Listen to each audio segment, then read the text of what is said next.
Bonsoir. Comment allez-vous? Je prends les couilles. Aujourd'hui, on va parler de la pop culture, comme je vous l'avais dit il y a quelques semaines, sur Twitter, Facebook et sur Instagram. Oui, j'avais la flemme. Déjà, vous savez que la pop culture est divisée en deux grandes parties, les DC Universe, Superman, Wonder Woman, Flash, tout ça. Et Marvel Universe, Spider-Man, Iron Man, Hulk et voilà, Thor, tout ce Black Panther, tout ce Quentin. Il faut savoir aussi que de base, la pop culture est le diminutif de culture populaire, qui est une forme de culture qui a pour principale caractéristique d'être appréciée ou produite par le plus grand nombre. Tout ça signifie que la pop culture n'est pas forcément DC ou Marvel. Parce que chaque pays, chaque ville ou chaque continent possède sa propre culture populaire qui peut être un genre musical, une mode ou même une religion.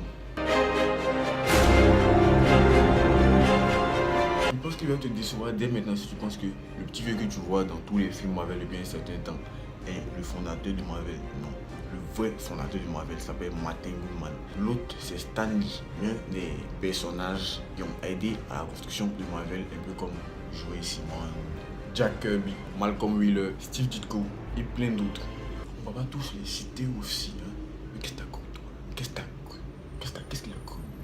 Marvel a été créé en 1939. À l'origine, son nom était Timely Publications, qui est devenu Timely Comics, qui s'est finalement transformé en Marvel Comics. Aujourd'hui, la maison mère de Marvel est située à New York, aux États-Unis d'Amérique, et a été rachetée le 31 août 2009 par The Walt Disney Company. C'était quand même dur à dire ce truc, c'était pas facile, Disney a racheté Marvel à 4 milliards de dollars américains. On peut dire que ça fait beaucoup pour un projet qui a commencé avec un stylo et une feuille de papier cartonné.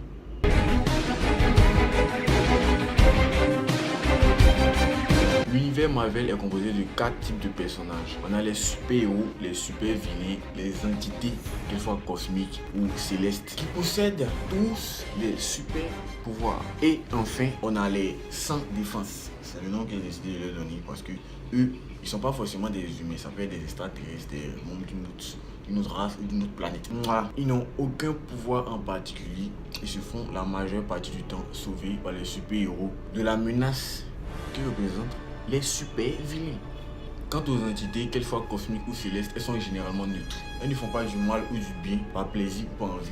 Elles le font parce qu'elles ont été conçues pour ça. Elles ne savent rien faire d'autre en fait. Une sorte de mission qu'un être ultime leur a attribuée lors de leur création. Parce que oui, Dieu existe dans les Marvel. Les super-héros de Marvel interviennent parfois dans des endroits qui existent vraiment, comme les Avengers aux États-Unis ou les super soldats soviétiques en Russie. Mais il existe aussi des endroits imaginaires comme le Wakanda en Afrique pour Black Panther et l'Adverie, un endroit dominé par Dr Fatalis. Il existe aussi des univers parallèles comme la zone négative et des dimensions mystiques comme l'enfer ou Asgard. Mais ça risque d'être long si on veut parler de ça, donc je pense qu'on va zapper. Continuons.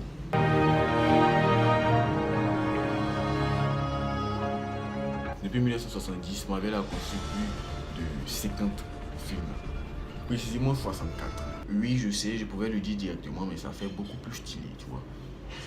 Ça fait beaucoup plus stylé, tu connais, voilà. Je me bats les couilles. Avec le premier film, L'Homme Araignée, et le dernier film actuel, Avengers 4, on peut dire que Marvel a su nous servir du contenu et de la machine. Pour moi, les films de Marvel ont commencé à avoir de la saveur à partir de Avengers, réalisé par Joss Whedon en 2012. Et toi, quel est ton film préféré de Marvel? Raconte-moi tout ça dans les commentaires, qu'on puisse débattre, que ça me fasse des commentaires pour qu'un jour peut-être je puisse arriver.